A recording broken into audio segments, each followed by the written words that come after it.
everybody. My name's Julia, and I work with the Newfoundland and Labrador Public Libraries. Welcome to our Newfound Read series, a series that we do with YouTube on our YouTube channel that highlights Newfoundland authors or authors that write about Newfoundland things. So today it's my great honor to welcome Kevin Major, author extraordinaire, to our YouTube channel. Welcome, Kevin. Thank you very much. Very glad to be here. This is most exciting. You and I have never had a big conversation like this before. I'm so excited. So your mystery series, the Sebastian Sinard series, your latest book, when did that come out? The latest book came out in the fall of 2021. That was the third in the series. So yeah, I'm following one for the Rock and two for the Tablelands. And just Free for Trinity. Yeah, it looks like a really exciting series.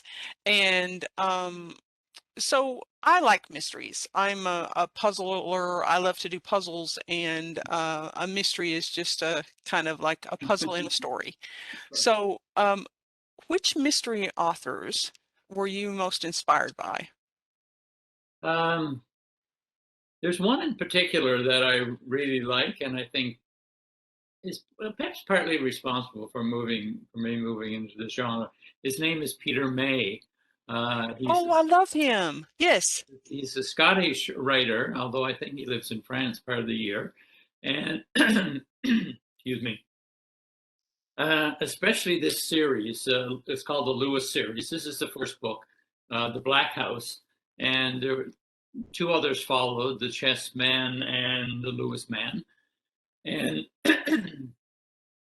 I guess what appealed to me mostly was the fact that their locale, they're set in the Outer Hebrides, a rather remote part of the UK, remote even for Scotland.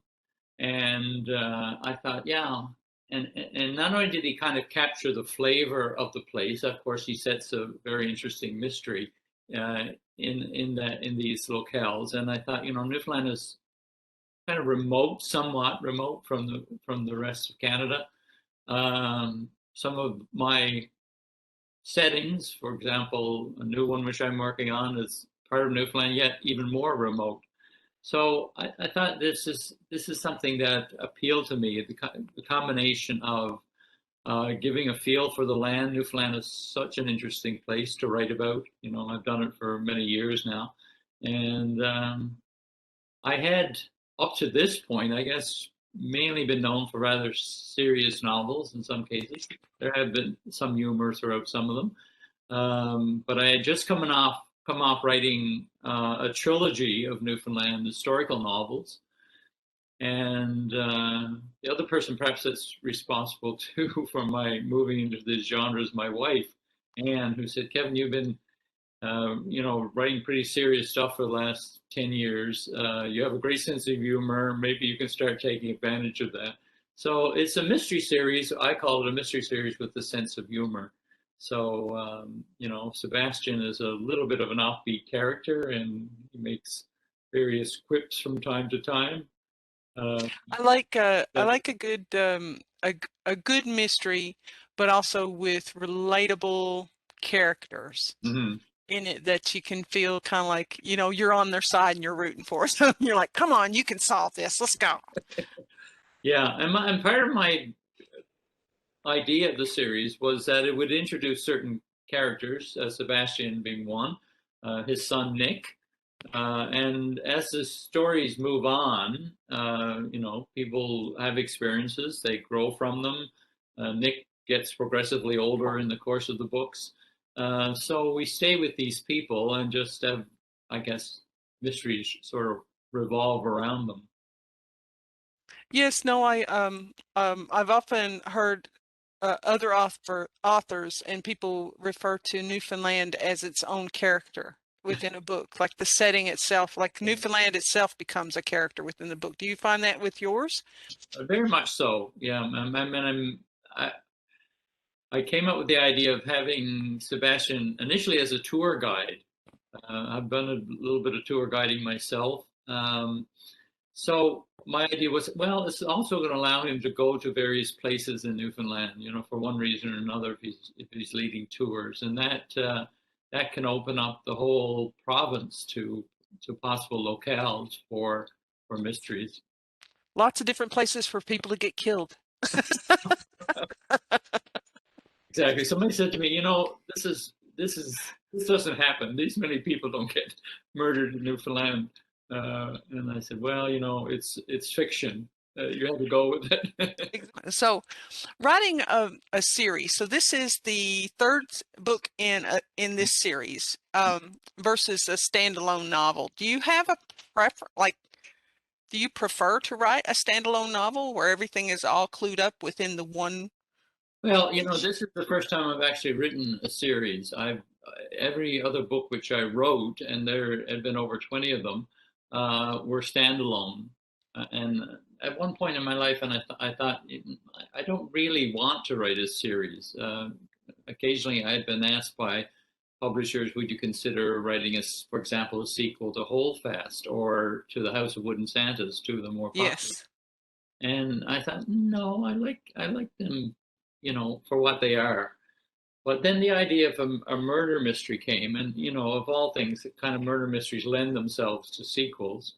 And I thought, well, okay, you know, I will give in. Yeah, there's some things that you don't want to have a sequel to. You know, movies and you'll see a classic movie and it's really, really good and people like rush to make a sequel because it was really good. They're trying to ride that wave of whatever. And you're like, no, it was perfectly fine all by itself. Just leave it alone. Yeah, that's what I thought for most of my career. And then, you know, Sebastian came along and people kept saying, oh, I hope I see Sebastian again. So here we Yes, are. I think he's got a lot of stories in him. Do you Yeah. have any idea, like, do you plan in your head, like, okay, I'm going to write 12 books in this series, or are you just letting it happen organically and just see where he takes you? Yeah, right now it's pretty well open. I'm under contract for 5 of them, so 3 are out, and there's another one due out this fall, and there'll be one at least beyond that. And I'll just see where I stand at that time. I'm kind of open to doing it, see what frame of mind I'm in, and you know, I keep thinking of all other possibilities of where murders could take place, because you know we have in Newfoundland and Labrador such an interesting variety of places that I think I could make a setting for a murder mystery. Looks like the one author, I think it's Sue Grafton, that has written, A for alibi and B for whatever, and so she did the alphabet. A bit, yeah. And yeah, so you're starting with one. So you have an infinite number, you know, 999 for St. Albans. So, I like a book with really good and clever dialogue. Mhm. Have you ever written something for a character and wish you could use it in real life conversation because it's just that good? You're just like, I Well, wish I'd thought that's a of that. really, you know, that's a really interesting question. People who know me say, "Oh, you're rather a little bit like Sebastian," you know, because I do like a witty quip. Me too. And that's an integral part of Sebastian's character. He likes a little comeback, and you know, when he's kind of down and out, he he looks at it in a humorous way. So yeah, I guess so. You know, I don't consciously think when I'm writing the book, is this something I would want to say?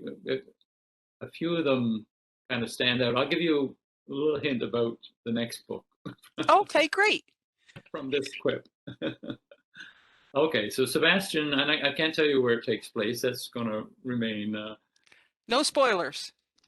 Oh. But Sebastian has a new love interest, and you know, up to this point, he's kind of had the dubious relationship with women. It hasn't always worked out in his favor, and but he's quite taken with this new person whose name is Mae, Mae, and the quip that he uses, because she's kind of taken over his life to someone is what a difference a May makes. You know, take off on the eating. What a difference a day makes. So Yeah. he doesn't quite sing it. The line came to me, and I thought, oh yeah, that can stand alone in its own paragraph. Oh, that's clever. Yes, clever, clever. Well, thank you, Kevin, for answering my questions and spending a little time with me today. And we look forward to however many adventures Sebastian has. I could be 95 and writing. You know what? Nothing wrong with that. Okay. Thank you very so much. I've enjoyed it. Thank you. Excellent.